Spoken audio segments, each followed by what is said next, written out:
Saudi আরবের রাজধানী রিয়াদে অনুষ্ঠিত custodian of the two holy mosque camel festival 2025-এ নারীদের অংশগ্রহণ দ্বিগুণ বৃদ্ধি পেয়েছে।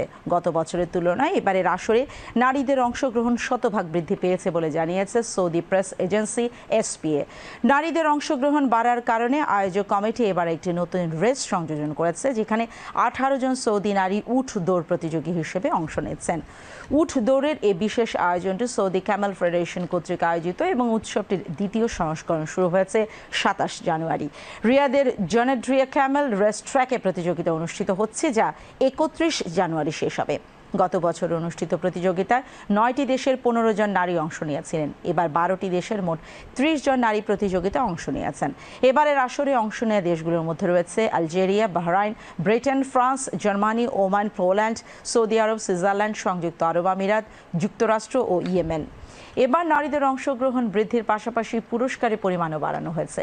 গত বছর নারীদের জন্য নির্ধারিত পুরস্কারের পরিমাণ ছিল 1,88,000 সৌদি রিয়াল, যা এবার বেড়ে 3,76,000 সৌদি রিয়ালে উন্নীত হয়েছে। এবারে প্রতিযোগিতায় প্রথম স্থান অধিকারী নারী প্রতিযোগী পাবেন 60,000 সৌদি রিয়াল। উল্লেখ্য, সৌদি আরবের সাম্প্রতিক বছরগুলোতে নারীদের খেলাধুলায় অংশগ্রহণের বাড়ানোর ওপর বিশেষ গুরুত্ব দেওয়া হচ্ছে। উট দৌড়ের মতো ঐতিহ্যবাহী খেলায় নারীদের উপস্থিতি নতুন দিগন্তের সূচনা করেছে বলে মনে করছেন বিশ্লেষকরা।